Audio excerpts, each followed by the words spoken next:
Muy buenas tardes, muy buenos días, muy buenas noches, dependiendo del horario que nos estén viendo. Aquí estamos una vez más trayendo esta charla, esta presentación. Charla fue dada presencialmente en el Centro de Estudios Espíritas Obreros de Vida Eterna todos los días miércoles a las 19 horas. Así que los dejamos invitados a que puedan participar presencialmente, ya que además de la charla que nosotros damos, también se da agua fluidificada, se dan pases magnéticos espíritas. Todo eso es muy beneficioso para nuestro cuerpo físico y nuestro cuerpo periespiritual. Así que vamos a traspasar esta charla que fue dada presencial al formato online como de costumbre. Siempre es importante decir que nosotros, las charlas que nosotros traemos corresponden a la doctrina espírita. La doctrina espírita nace como una filosofía espiritualista, bien en el siglo XIX, con las obras del francés Allan Kardec.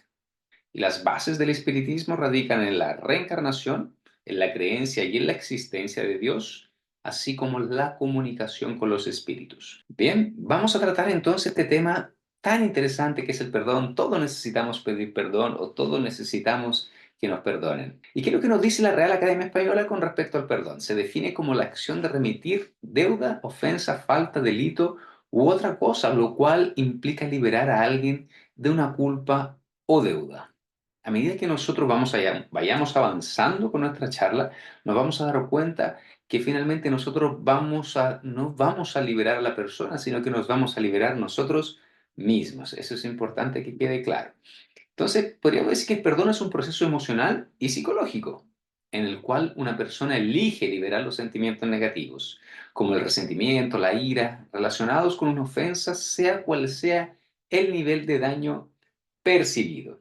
Normalmente nos vemos aprisionados en un sentimiento, un resentimiento y tristeza, y eso destruye nuestras energías y nuestra fuerza de voluntad. Por eso es tan importante trabajar este concepto del perdón. Bien, en el libro Palabras de Vida Eterna, Remedio Santo, en el capítulo 61, Emmanuel nos dice lo siguiente: el perdón es, por lo tanto, un remedio santo para la euforia de la mente en la lucha cotidiana.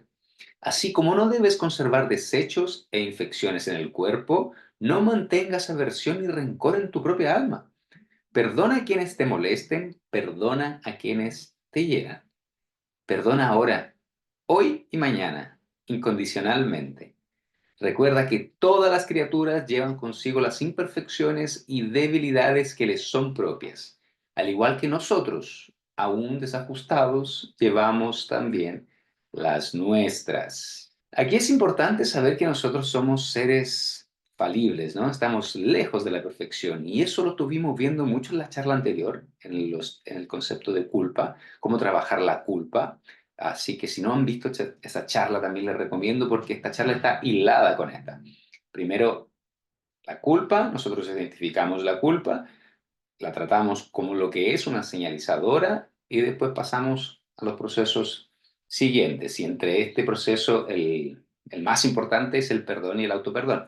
Entonces, por eso les recomiendo que vuelvan allá y vean la charla que está en nuestro canal sobre la culpa. Asimismo, el Maestro Jesús, el emisario divino, crucificado por una persecución injusta, rogó a Dios ante sus propios verdugos: Padre, perdónalos porque no saben lo que hacen. Aquí el Maestro no solicita al Padre Celestial que nos perdone simplemente, que nos perdone. Él le da una razón bien fuerte, de bastante peso, la cual indica que nosotros no sabemos lo que hacemos. Somos seres imperfectos, somos niños espiritualmente hablando, y por eso el Maestro solicita el perdón al Padre Celestial. Esto está en el Evangelio según el Espiritismo, en el capítulo 3, en el ítem 7, y menciona que la tierra como un suburbio, un hospital, una penitenciaría, una región insalubre, porque es al mismo tiempo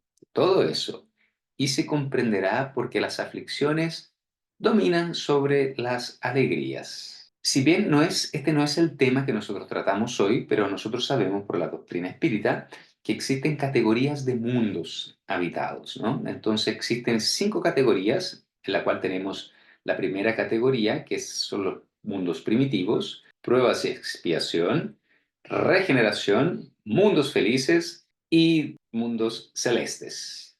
Y nosotros estamos en el de prueba de expiación, haciendo la transición a un mundo de regeneración. Bien, y en esta localidad, en este mundo, sabemos que los espíritus están en una escuela, están en un hospital, están, como dice ahí, en una penitenciaría. Estamos todos en proceso de aprendizaje. No todos estamos en el mismo nivel, pero todos estamos trabajando nuestras imperfecciones. Entonces, partiendo por ahí, que nosotros sabemos que vamos a cometer errores. Normalmente vamos a herir a personas y personas nos van a herir. Normalmente, de donde vienen esas heridas, siempre son de las personas más cercanas a nosotros, nuestros seres queridos. Sea nosotros herimos o ellos nos van a herir por la condición propia del planeta. Siguiendo, ¿con qué se suele confundir el perdón? Las personas inmediatamente se ponen una coraza y dicen, yo no voy a perdonar porque el perdón frecuentemente se confunde con olvidar el agravio, excusar el mal de la otra persona. Sin embargo, perdonar no significa olvidar, sino liberarse del sentimiento negativo asociado a la ofensa. No es necesario olvidar los hechos, no es necesario tener Alzheimer para poder perdonar, sino no sentir más el peso emocional de la situación. ¿Qué es lo que realmente define el perdón genuino? Cuando nosotros podemos identificar que nosotros hemos perdonado, cuando nosotros recordamos el acontecimiento y ese acontecimiento no nos genera ningún tipo de emoción. Ese acontecimiento no genera un cambio en nuestra respiración, no genera lágrimas en nosotros, no genera absolutamente nada a nivel emocional. Si nosotros todavía tenemos esos sentimientos, todavía nos generan este tipo de situaciones emocionales, corporales, es porque el perdón está en vías de conseguirse. Bien, el impacto del perdón, como nosotros sabemos, dentro del espiritismo, concibe al ser en tres dimensiones: la parte física, biológica, la parte periespiritual y el espíritu propiamente tal. El periespíritu es la conexión del espíritu con el cuerpo. Entonces sabemos, si el perdón afecta al cuerpo físico, también va a tener una incidencia sobre el cuerpo perispiritual y también va a tener una incidencia sobre el cuerpo físico. En el aspecto de la salud física y mental genera una sobrecarga física cuando estamos heridos o decepcionados. Los beneficios, ¿qué pasaría si nosotros aplicamos el perdón en nuestras vidas? ¿Qué es lo que nos dice la ciencia al respecto?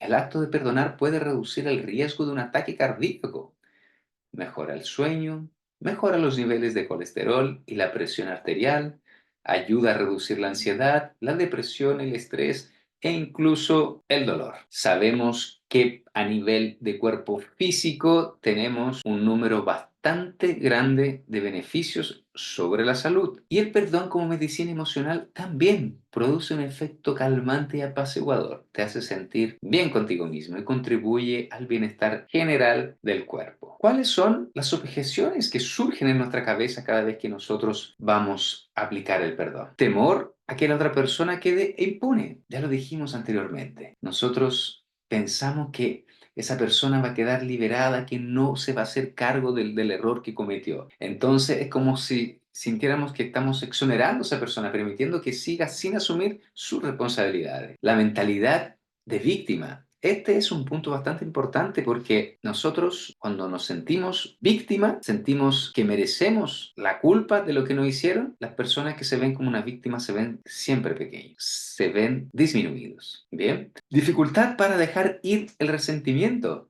Aquí existe la idea de mantener el rencor, una manera de defenderse, de protegerse, sin considerar que el resentimiento afecta principalmente a quien se queda con él, a quien lo sostiene, aumentando el estrés y la tristeza. No perdonar es tomar una gota de veneno todos los días y creer que es la otra persona la que se va a morir, lejos de la realidad. ¿En qué suelen fallar las personas cuando comienzan el proceso de perdón? A menudo las personas confunden perdonar con olvidar, cuando en realidad perdonar consiste en cambiar la respuesta emocional hacia el recuerdo, no en borrarlo. Eso ya lo habíamos visto, ¿no? Nosotros no podemos olvidar algo a menos que tuviéramos Alzheimer, pudiéramos olvidar, pero nosotros no vamos a olvidar esa herida que nos hirió, sino que vamos a cambiar la respuesta emocional que tenemos cuando nosotros recordamos esa herida. Ese es el gran meollo del asunto. Entonces, otro error común es cuando uno dice, bueno, sí, sí, sí, no, que ya está, te perdono, listo, pero solo en apariencia. sin sanar el resentimiento interno, lo cual permite que el dolor reaparezca en cualquier otra situación que gatille nuevamente esa respuesta emocional. Es como, te perdono, pero siempre estoy vibrando para que te ocurra algo malo. Eso no es perdonar. El verdadero perdón es cuando uno realmente no tiene sentimientos negativos hacia la otra persona. ¿Cómo organizar el proceso del perdón? Eso es importante, reflexionar constante y conscientemente sobre las emociones y determina la raíz de tu resentimiento. Es importante que nosotros volvamos atrás, volvamos sobre nuestros pasos, tomemos conciencia de cómo yo estaba o de cómo la otra persona estaba en ese momento en el cual se produjo esta situación. Así como en la culpa, como nosotros vimos en la charla anterior, nosotros tenemos que hacernos la siguiente pregunta. ¿Yo cometí ese error o esta persona cometió ese error porque no sabía o porque mis emociones todavía no estaban maduras? Porque no lo sentía y a partir de ahí nosotros vamos entendiendo las causas de por qué pudo haber ocurrido esa situación. 2. Práctica constante. El perdón debe ejercerse repetidamente hasta que se fortalezca en el cerebro como un hábito positivo. Es súper importante que nosotros entrenemos constantemente el perdón con pequeñas situaciones, diariamente, constantemente. Vamos a ir pudiendo perdonar cosas mayores, situaciones más graves. Esto es como todo, cuando yo quiero adquirir un hábito positivo, yo necesito practicar. Si yo quiero adquirir una disciplina nueva, yo tengo que practicar. Si yo quiero adquirir un idioma nuevo, yo tengo que practicar. Si yo quiero aprender a meditar, tengo que practicar. Y al igual, el perdón es exactamente lo mismo. Tenemos que transformarlo en un hábito para que esto después pueda ejercerse de forma natural. Importante tener el foco en la neuroplasticidad, la práctica del perdón como un ejercicio de creación de nuevas conexiones neuronales, enfocándote en liberar resentimientos y reemplazarlos con pensamientos de paz y bienestar. Y cuarto, un apoyo profesional si es necesario. Vamos a hablar de estos 4 puntos. A partir de ahora vamos a ir dilucidando estos puntos para que vayamos quedando más claro qué es lo que significan y cómo poder llevarlos a cabo también, que es lo más importante. La neurociencia revela que el enfoque constante en decepciones y resentimientos desregula el cortisol, lo que aumenta el estrés, reduce el sistema inmunitario y eleva el riesgo de depresión. Este estado emocional también suprime la serotonina. Entonces, enfoque constante en decepción y resentimiento desregula el cortisol, que es la hormona del estrés. Y además suprime la serotonina, que es la hormona de la felicidad. Aumenta el estrés por un lado y suprime la hormona de la felicidad por otro. El perdón, en cambio, rompe este ciclo y genera sentimientos positivos que aumentan la serotonina en el organismo producida en el núcleo de RAFE en el cerebro. Esto promueve un estado de felicidad que impulsa la vida de quienes practican el perdón. Y aquí traje nuevamente al doctor Manuel Sanz, este doctor cirujano catalán. Él es espiritualista, en la cual él tiene millones de seguidores en las redes sociales porque además de saber mucho, lo explica muy bien. Es un doctor que cree en la reencarnación, que cree en la existencia de Dios, que cree en la comunicación con los espíritus, pero no es espírita propiamente tal, pero reúne todas las condiciones para hacerlo. Vamos a ver qué es lo que nos dice. Está demostrado que un minuto de estrés intenso provoca una caída del sistema inmunitario que dura 6 horas, lo que nos predispone entonces la persona estresada a padecer infecciones, enfermedades autoinmunes y cáncer. Mira, la causa de las enfermedades actualmente, y le habla un cirujano, la causa fundamental es la mente. Y la causa fundamental de nuestra sociedad actual es el ego y el estrés que condiciona el ego. Pero la persona que está en estrés continuo, continuamente está liberando cortisol y catecolaminas. Provocan trastornos del corazón, del ritmo, trastornos de la tensión arterial, hipertensión, trastornos del metabolismo del colesterol, trastornos digestivos. A nivel cerebral condicionan insomnio, angustia, pérdida de memoria, dificultad en el aprendizaje y una depresión importantísima sobre nuestro sistema inmunitario. El doctor Sanz, claro, lo que genera el estrés sobre nuestro cuerpo físico y nuestro cuerpo, sobre nuestra mente también. En este otro videito que les traigo, quiere decir un poquito cuando nosotros lo traemos el perdón como un hábito y lo practicamos constantemente. Esto es lo que pasaría si yo estoy empujando diariamente, trabajando diariamente para conseguir perdonar pequeñas situaciones. Cuando dos neuronas quieren adquirir un nuevo hábito. Estas son dos neuronas vistas bajo el microscopio a punto de conectarse. Esto que ves en forma de estrella en la punta de la neurona es un cono de crecimiento, una estructura móvil que le permite a la neurona explorar su entorno para formar nuevas conexiones durante el desarrollo del sistema nervioso. A través de estas uniones, las neuronas se comunican mediante señales eléctricas, permitiendo que aprendas, sientas y recuerdes. Si esperamos un poquito más, vemos cómo se produce ese apretoncito de manos microscópico. Un apretoncito microscópico, pero que trae inmensos beneficios a nivel macro sobre nuestro cuerpo físico. Entonces, nosotros sabemos que este proceso permite responder de manera diferente a nuevas ofensas, por ejemplo, construyendo redes neuronales de pensamientos y acciones positivas. El perdón provoca una liberación neuroquímica beneficiosa, transformando la vida emocional y física de quien lo practica. En el punto 1 que habíamos visto cómo organizar el proceso de perdón, es muy importante que nosotros persistamos en este enfoque hasta que se convierta en un hábito, lo que fortalece, como decía ahí, nuevas sinapsis neuronales a través del córtex prefrontal, responsable de la memoria y el condicionamiento. Entonces, así que a practicar el perdón. En el cuarto punto, donde nosotros hablábamos sobre cómo organizar nuestro proceso de perdón, aquí traemos el ejemplo de Isabela, que es un testimonio de una terapeuta muy cercana a mía, en la cual ella trae el testimonio, cómo ella pudo adquirir este sentimiento de perdón real. Bien, vamos a... De todas mis depresiones, ¿verdad? Y todo lo que yo tenía antes venían por el lado materno y por la historia familiar. Haber conseguido perdonar a mi mamá, perdonarme a mí misma, fue un paso que yo diría que fue... Lo intentaron hacer otros antes. Otros intentaron decirme, oye, pero tu mamá tienes que perdonarla, entenderla. Y decía, ¿por qué yo voy a tener que entender a esta señora si en el fondo su deber era cuidarme?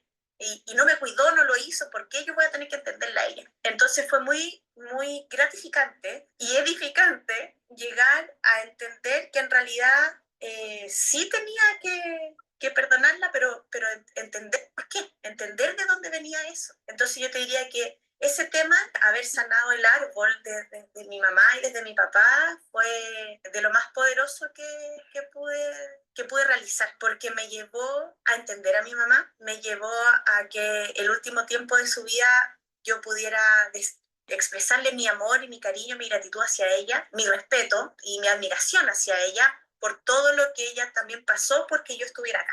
Entonces fue muy bonito poder despedirme de ella diciéndole eso mismo. Fueron mis últimas palabras para ella, decirle que efectivamente sentía yo que el plan con ella se había cumplido porque lo entendí, y lo entendí desde estas clases. Entonces fue realmente gratificante.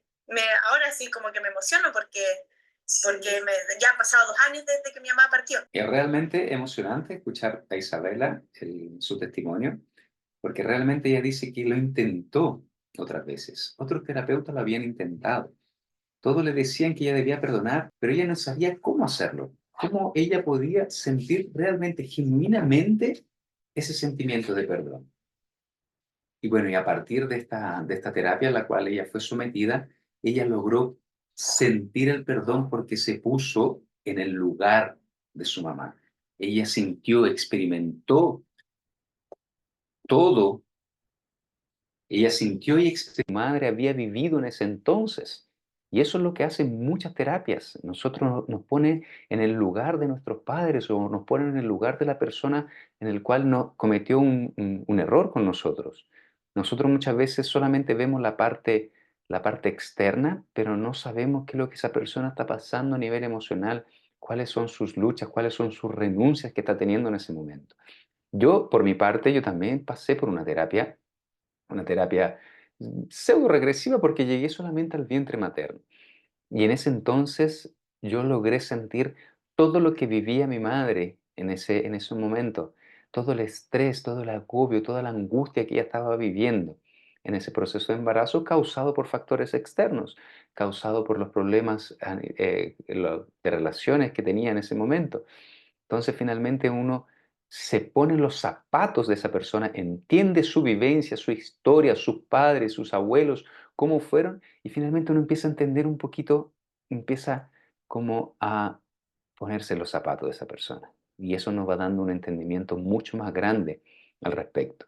Y la psicoterapia, si bien la codificación espírita no habla al respecto de eso, la mentora espiritual de Divaldo Franco, el medium brasilero de 97 años actualmente, ella en muchos de sus libros recomienda la psicoterapia como una alternativa para poder liberarnos de la culpa, para poder proceder al perdón, al autoperdón.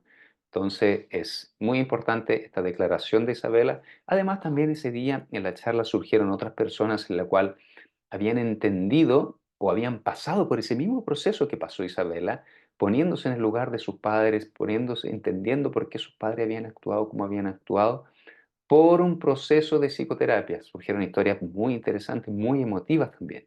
Y seguramente que si tenemos la oportunidad de poder acceder a una psicoterapia para poder liberarnos muchas veces de culpa o para poder interiorizar el perdón en nuestras vidas, a veces nosotros no tenemos idea en qué nos está afectando eso, porque es una herida que tenemos dentro de nosotros y nos afecta en nuestras relaciones, nos afecta a nivel financiero, nos afectan en cualquier ámbito de nuestra vida y muchas veces nosotros no sospechamos por qué.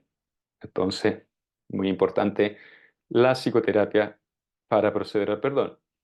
Este era el cuarto punto de cómo organizar nuestro proceso de perdón. Seguimos entonces con la presentación. Aquí nosotros vamos a hablar de casos reales sobre el perdón y esto está sacado de la película Las Madres de Chico Xavier.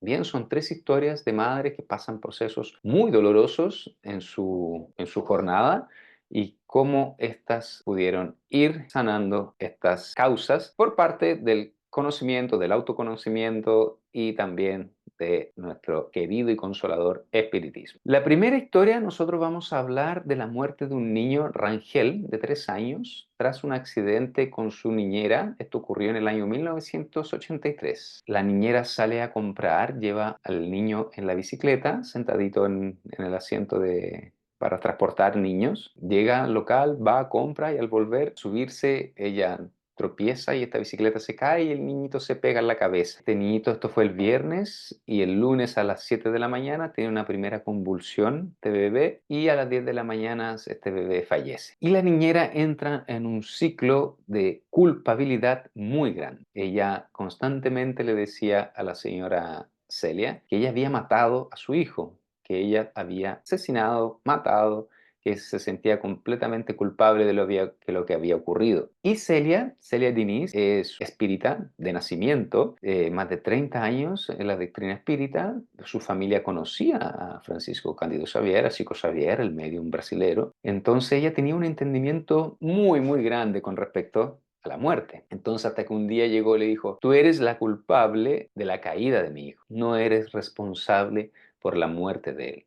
Él desencarnó, él falleció porque había llegado su hora. Y luego Celia tiene un encuentro con Chico Xavier, y Chico Xavier era amigo de la familia, y le ayuda a entender un poquito también, ¿no? Por qué había ocurrido esta desencarnación? Tú perdonaste a la niñera, ¿verdad? Le pregunta Chico Xavier. Sí, sí, Chico, yo la perdoné. Sí, porque tú deberías haberle dado las gracias, además de perdonarla. Tu hijo, el niño que fallece con 3 años, fue un espíritu que había utilizado muy mal su inteligencia en una encarnación pasada. Entonces, al desencarnar, sufría dolores muy grandes en su cabecita. Y entonces, reencarna con una programación de desencarnar a los 3 años para poder dejar esos dolores en el cuerpo físico. Esto se iba a presentar con la niñera o sin la niñera, porque era su programación para poder liberarse de ese dolor tan grande que tenía estando como espíritu. Entonces ya estaba programado este desencarne y la niñera funciona como un instrumento de la ley divina, un instrumento ciego.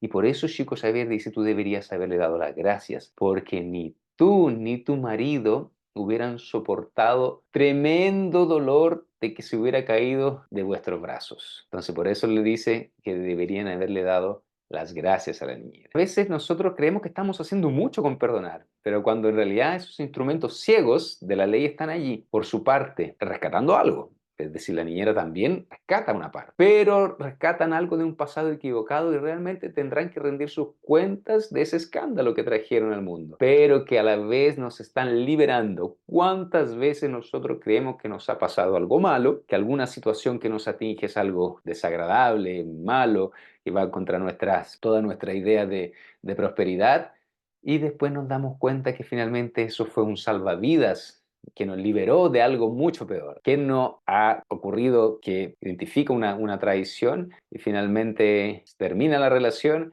y se dan cuenta que fue la mejor cosa que hicieron por cómo era este sujeto, cómo hubiera sido la vida si se hubiera seguido con esta persona? Como nuestra mirada es muy acotada, nosotros no podemos ver el trasfondo de las situaciones, de cómo está preparado, cómo la ley divina, perfectas, inmutables, tienen preparado todo el esquema para que siempre, siempre en nuestro beneficio de un bien mayor, de nuestra evolución espiritual.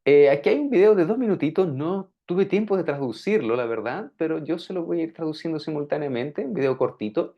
Aquí la mamá Celia Diniz la llevan a un programa de Fátima Bernardes en Brasil, en la cual ella explica un poquito sobre su manera de entender y de llevar esta situación con respecto a la desencarnación de su hijo. No solo de su hijo, desencarna a su hijo a los 3 años y también desencarna a su hija a los 27.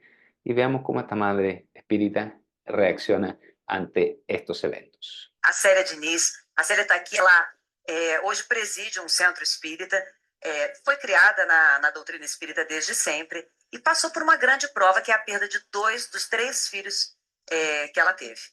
Eu fico imaginando se uma mãe espírita, como é que recebe? Seria um karma como esse? A morte não é um castigo. A morte é uma simples passagem. Quando a gente pensa que a morte do filho da gente é castigo, a gente não consegue compreender. E a doutrina espírita nos mostra, nos ensina sobre as leis divinas que regem as nossas vidas. Então a gente tem uma compreensão, uma outra maneira de ver a morte. Na verdade, a vida existe, é uma só, o apóstolo Paulo disse. A vida é uma só em 2 planos, ora no plano material, ora no plano espiritual, que a física cuántica tem chamado aí de universo paralelo. Entonces la entrevistadora le pregunta, "No es ningún castigo, ¿no? La muerte solamente es un pasaje. Si nosotros creemos que es un castigo, nosotros no vamos a poder comprender realmente lo que es. La doctrina espírita nos enseña que realmente la vida es una sola, como decía el apóstol Pablo, dice, la vida ora en el plano espiritual, la vida ora en el plano físico, así como la física cuántica también va dilucidando estos conceptos. Mas cria, assim, dá uma certa angústia de pensar assim, em nenhum momento um tipo de revolta, de desespero. Como é que você teve a possibilidade de se comunicar com seu filho 1 ano logo depois da morte dele? Ele tinha 3 aninhos. Sim, E ele foi vítima de um acidente de uma bicicleta. sim. Olha, nenhum desespero, nenhuma revolta. Muita dor, muita saudade, muita angústia, mas nenhuma revolta. Sabe quando você compreende o Deus, compreende a divindade e sabe que mesmo que você não compreenda os motivos, algum motivo há para que aquilo aconteça? Então não importa o nome, que compromisso é esse? Porque os meus filhos voltaram tão cedo para casa? Porque nós não somos um corpo que é provável que tenhamos uma alma. Nós somos seres espirituais passando agora, momentaneamente, por corpos físicos. Então, morrer é voltar para casa. E os meus filhos voltaram antes de mim. Antes de você, 2 deles, um com 3 aninhos, a sua E filha a Mariana com 27. com 27, você tem 5 anos. Dice que sí, existe un dolor, existe obviamente una angustia, pero ninguna desesperación, no hay desesperación. Y eso es lo más importante, porque la doctrina espírita nos entrega el consuelo de saber que nosotros vamos a volver a reencontrarnos con nuestros seres queridos. ella también señala que sus hijos regresaron a casa antes que ella, porque sabemos que esta envoltura física no es nuestro natural. Nuestra verdadera naturaleza es espiritual. Entonces, cuando nosotros nos despojamos del cuerpo físico, lo que estamos haciendo es regresar a la patria espiritual. Y eso es lo que ella expone de forma tan consciente, tan lúcida, ¿no? Es una prueba, debe ser una de las pruebas más grandes que un ser humano puede pasar, que es la pérdida de un hijo. En este caso, ella pierde dos de sus hijos, pero también nos deja una tranquilidad, nos deja un sentimiento de que existe un consuelo muy, muy grande y que existe una ley inmutable, una inteligencia suprema que está detrás de todo esto y que muchas veces nosotros no sabemos qué es lo que hay detrás, pero que sí ocurre es por la voluntad de nuestro Padre Celestial. Seguimos entonces con la presentación. Aquí vamos a contar la segunda historia de estas mamás de Chico Xavier. Y aquí nosotros vamos a tratar el drama de Ilse. Esta es una joven cristiana polaca en el año 1942. Ella fue injustamente identificada como judía mientras compraba en Varsovia y enviada a un campo de concentración. Llevaron sus documentos, finalmente la intolerancia de los guardias nazis no escucharon, no quisieron entender, finalmente ella pasó por varios campos de concentración y la historia que marca finalmente a Ilse, en la cual ella está siendo encaminada en una de estas filas, ¿no? En la cual estaba la cámara de gas o luego la enviaban hacia un costado para que ejerciera algún tipo de labor. Y delante de ella iba una señora con cara muy decaída, muy debilitada, con dos hijas pequeñas. Y en el caso, esta mujer, para que sus hijas se pudieran salvar de la cámara de gas, intenta acercarle las hijas a Ilse para que pasara ella como su madre y ambas y todas fueran salvas. Pero cuando hace esta acción, la madre, que estaba muy enferma, muy debilitada, Ilse las empuja hacia adelante, devolviéndolas con su madre, a lo que esto lo ve un guardia alemán y finalmente manda a las tres a la cámara de gas. Entonces Ilse empieza a vivir con esta imagen, empieza a vivir con este remordimiento, pero lo peor viene después cuando ella finalmente ya es rescatada, cuando ya vive un tiempo en una ciudad de Polonia, me parece, y luego viaja a Estados Unidos. Y ya teniendo todas las comodidades de una vida en Occidente, en Estados Unidos, ella jamás quiso casarse. No se consideraba digna de ser madre, ni siquiera de ser amada. No había logrado encontrar paz para su conciencia. Había peregrinado por diversas religiones, pero en ninguna había conseguido hallar lo que tanto anhelaba, el perdón por su cobardía moral que resultó en la muerte de su madre e hijas. Y esto se acentúa a partir del momento Ilse estudió para ser bibliotecaria. En una de esas revisiones que estaba haciendo, encuentra unos documentos antiguos y encuentra fotos de la Segunda Guerra Mundial, en la cual ella abre un registro y se encuentra con la foto, justamente esa foto en la cual ella aparece devolviendo las hijas a su madre y la cual queda registrado su acto de cobardía en ese entonces. Entonces cuenta que uno de los terapeutas que intentó sanarla, le devolvió su dinero porque realmente no logró dar con su proceso de autoperdón. El autoperdón es tan importante como el perdón hacia otra persona. Si nosotros no nos perdonamos, si nosotros permanecemos con esa culpa, como nosotros vimos también dentro de la charla de la culpa, como una culpa puede ser encaminada de buena forma y ser un trampolín para comenzar, para poder adquirir las responsabilidades que corresponden y comenzar un trabajo en función de esa culpa. Si la culpa se transforma en algo tóxico, como la culpa tóxica que vimos también en esa charla, nosotros podemos tomarla de una forma que nos enreda. Ponemos el ejemplo en ese entonces del apóstol Judas, que no pudo con su culpa, finalmente corrió para ahorcarse. En el caso contrario, como en el caso de Pedro, de su culpa, reúne todos sus esfuerzos para poder ser el líder de los apóstoles y uno de los mayores divulgadores también en ese entonces de la doctrina de Jesús. Entonces, tan importante como el perdón es el autoperdón. Y aquí tenemos un pasaje del Evangelio según el Espiritismo. Esto está en el capítulo 10 y también está en Mateo 5, 25 a 26. Encontramos este pasaje. Dice así: reconcíliate lo más pronto posible con tu adversario, mientras que estás en el camino. No sea que el adversario te entregue al juez y el juez al alguacil y seas echado en la cárcel. De cierto te digo que no saldrás de allí hasta que pagues el último cuadrante. Este es un pasaje muy, muy profundo en la cual Jesús nos insta a tomar la oportunidad, a que nosotros podamos aprovechar el tiempo de poder hacerlo mientras estamos aquí encarnados, porque luego en el mundo espiritual es muy difícil hacerlo. ¿Y qué pasaría si nosotros no lo hacemos? Y sigue el Evangelio según el Espiritismo, donde nos entrega la explicación porque no tiene un efecto moral solamente, como el que vimos, un efecto moral a nivel psicológico, emocional, sino que también tiene un efecto material. Cuando nosotros no perdonamos, en la práctica del perdón y en la del bien en general, más que un efecto moral, hay también un efecto material. Se sabe que la muerte no nos libera de nuestros enemigos. Los espíritus vengativos persiguen muchas veces con un odio más allá de la tumba a aquellos a quienes han conservado rencor. Por esto el proverbio que dice, muerto el perro, acaba la rabia, es falso en cuanto se aplica al hombre. El espíritu malo espera que aquel a quien quiere mal esté encadenado a su cuerpo y menos libre para atormentarle más fácilmente y perjudicarle en sus intereses o en sus afectos más íntimos. Entonces, nosotros, ¿qué es lo que nos quiere decir aquí en el Evangelio según el Espiritismo?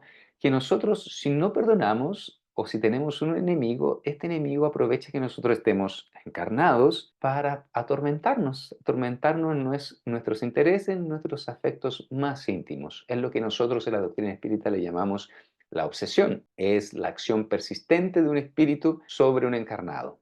Esto puede ser una obsesión simple o puede ser una fascinación o puede terminar en una subyugación, que ya son estados más avanzados de estas obsesiones. Pero hay que decir que normalmente y en la mayoría de los casos todo comienza como una obsesión simple y de ahí va aumentando, va pasando a otros estadios más fuertes. Entonces, la indicación es hagámoslos mientras hay tiempo, porque de un enemigo quizás podemos encontrar un amigo en el mundo espiritual. En otro libro que de hecho lo estudiamos hace muy poquito también en el grupo, es Los dominios de la mediunidad. Este libro fue escrito por Francisco Cándido Xavier y dictado por el espíritu André Luis. Es el caso de una joven que llegan al centro espírita, iba acompañada de su esposo y traía síntomas de obsesión. Se reveló que el obsesor era el espíritu de su padre. Manipulada por su entonces novio, la joven envenenó a su padre llevándola a una vida de miseria y culpa. ¿Qué pasó? En una encarnación pasada, esta joven conoció al actual esposo. En ese entonces el padre no estaba de acuerdo con esta relación, porque él veía que el novio no era un buen muchacho, que no reunía las condiciones necesarias para hacer feliz a su hija. Entonces, y era su única hija y este padre tenía un patrimonio bastante grande. Entonces, al enterarse el muchacho, planean y en una semana lo matan dándole venenos diariamente. Para en una semana su padre había desencarnado. Entonces el padre, obviamente, indignado con esto, empieza a obsediar tanto al novio como a su hija por haberlo matado. Y esto se agrava más porque esta joven ya va al centro espírita como última opción, pero esta joven había pasado por diversos tratamientos médicos. Ya se le habían hecho electroshock, ya le habían extirpado la tiroides, ya le habían hecho de todo y no habían conseguido absolutamente nada. ¿Por qué esto se agravó? ¿Por qué se agravó? Las leyes divinas trabajan de una forma muy especial. Cuando nosotros tenemos algún problema con alguien, si nosotros mantenemos ese problema, mantenemos ese resentimiento, mantenemos ese odio, normalmente la ley divina nos va a hacer reencarnar junto a esta persona, para que por procesos naturales, particulares, nosotros podamos cambiar, modificar, transmutarse también podría decirse este sentimiento de odio por un sentimiento de amor, como ocurre en muchas historias que nosotros leemos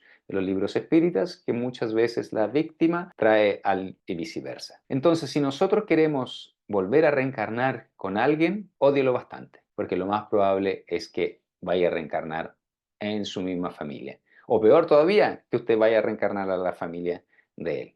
Entonces, la forma que nosotros tenemos de liberarnos de esta persona es con el perdón. Por eso, comienzo la presentación, existen dos cadenas rompiéndose, que es lo que ocurre cuando nosotros perdonamos. Entonces, para seguir con la historia, esta joven queda embarazada, viene el padre para que ella pueda tener a su padre como un hijo en esta presente encarnación, que lo que hace, aborta a este niño. Obviamente el padre duplica, triplica el odio y triplica la acción obsesiva sobre esta joven, lo que obviamente llega a deteriorar demasiado su salud. Este es un caso extremo de obsesión, me pareció prudente traerlo para que se entienda más o menos qué es lo que ocurre con la ley, cómo funciona la ley divinas y qué tan importante es que nosotros perdonemos para no llevarnos ningún resentimiento a la patria espiritual. Bien, y para terminar, aquí nosotros vamos a traer un extracto del capítulo 10 del libro Buena Nueva. Nosotros hemos ya leído un par de historias también de este librito, como la de María Magdalena, de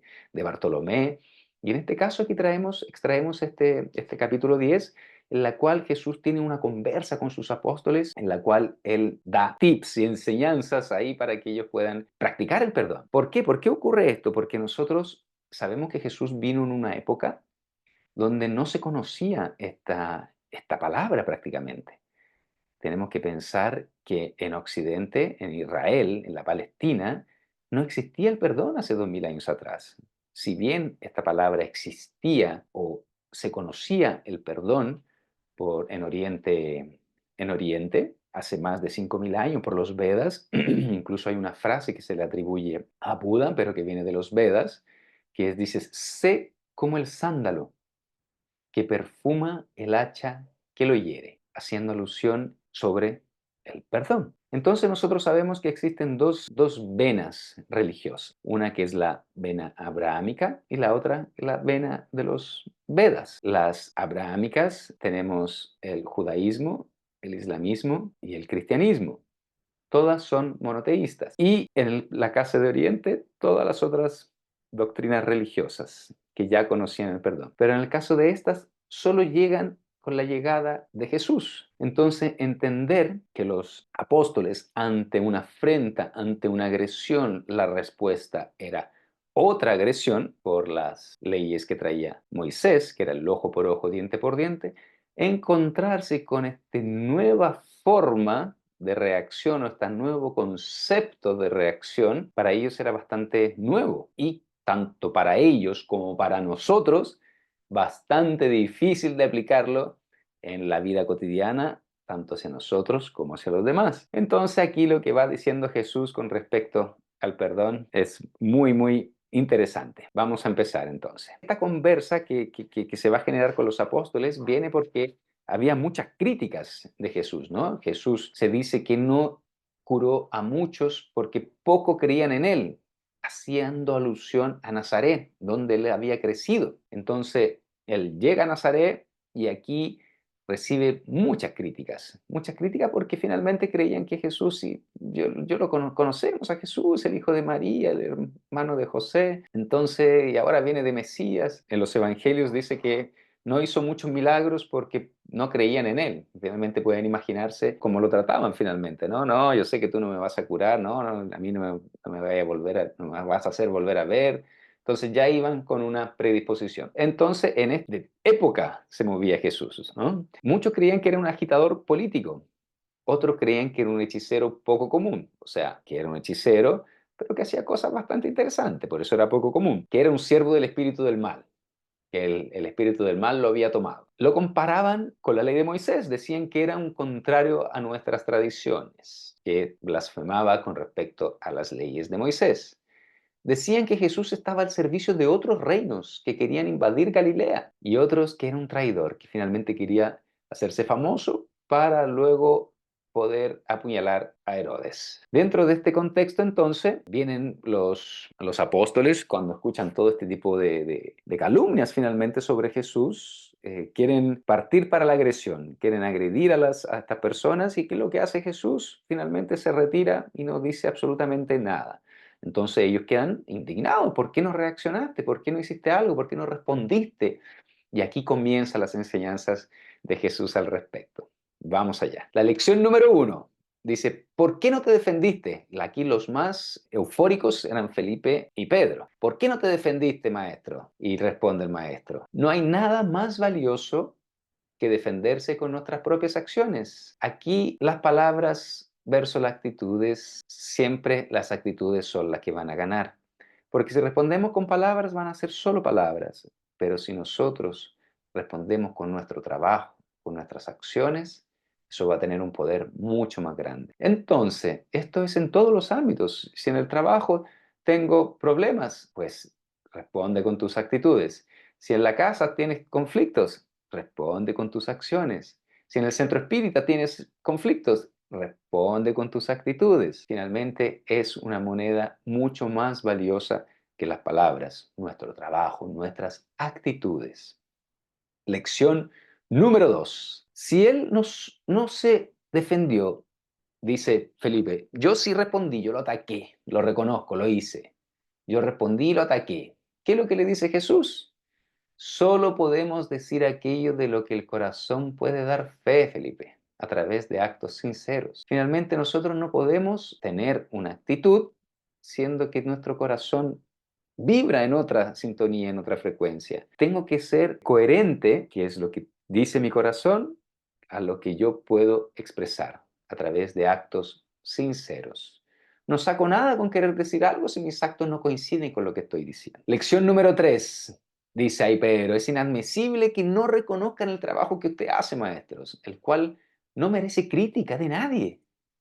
Respuesta de Jesús, que todos nos elogien no es prueba de que estamos en lo correcto, Pedro. Es comprensible que algunas personas no estén de acuerdo, pero no quiere decir que no estemos alcanzando el objetivo. ¿Cuántos periodos de la historia se hacían hogueras para quemar personas? ¿Cuántos periodos de la historia se ahorcaban a personas? ¿Cuántos periodos de la historia se hacían cosas atroces en nombre de una religión? Y los que estaban envueltas creían que estaban en lo correcto porque estaban defendiendo su pensamiento. Hay que reflexionar al respecto. Lección 4. Ellos no entienden, maestro, ni comprenden lo que hacemos. Cree que debemos demostrarles que el trabajo es bueno. Tenemos que decirle que el trabajo es bueno.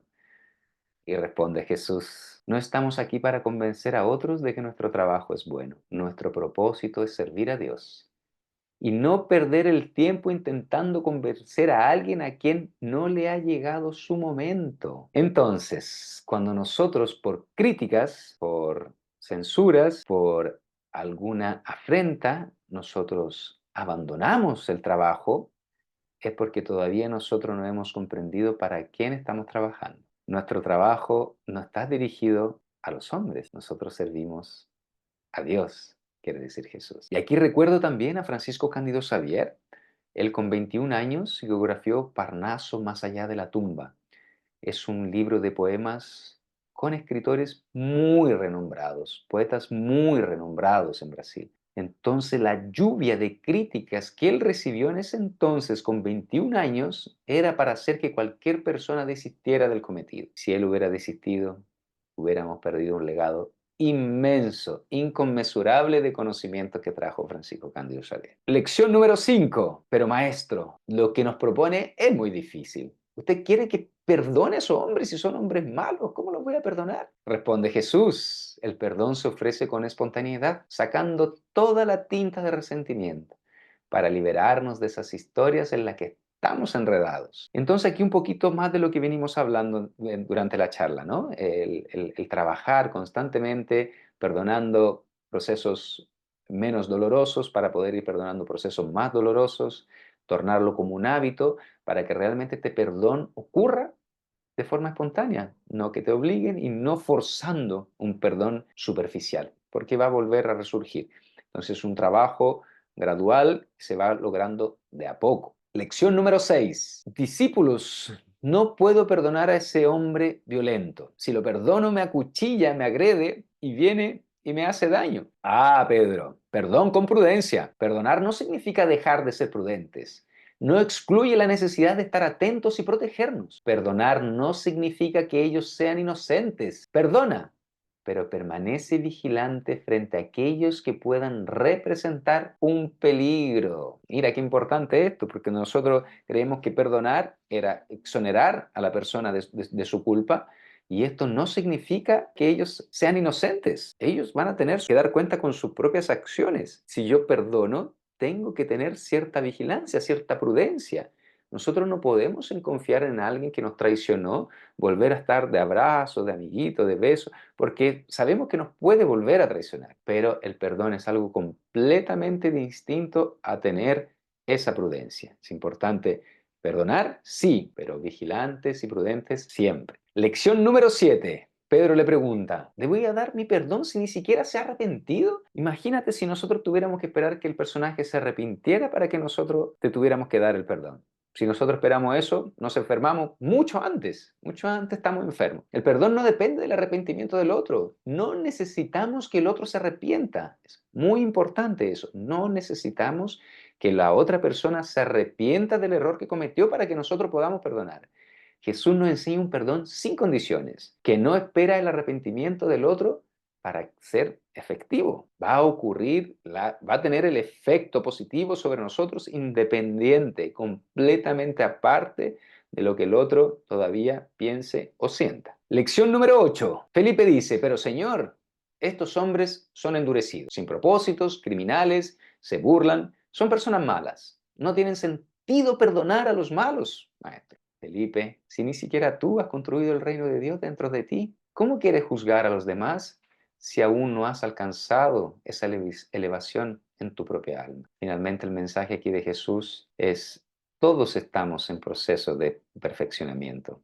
Todos estamos en una condición muy parecida. Lección número 9. Pedro dice, entonces, ¿no hay que defenderse? Si tus acciones logran testificar por tus palabras de tal forma que hables sin odio, sin agresión, sin violencia, sin estar movido por la ira, entonces sí, pero con una condición, Pedro, no pierdas el tiempo.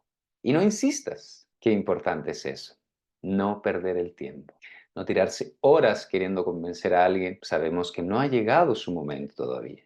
Y qué importante lo que dice aquí Jesús. Sí, nosotros podemos defendernos o responder, pero que no haya odio, no haya violencia, que nuestra voz, nuestra carga magnética de nuestras palabras no estén movidos por la ira, por la violencia, por la agresión. Entonces sí, con esa condición sí, pero sin perder el tiempo. Lección número 10. Ellos agreden y ofenden. Parecen no entender la predicación. Necesitan conocer el mensaje, maestro, porque el mensaje es sublime. Ay, Felipe le dice, querer agradar a todos, en el fondo, es vanidad.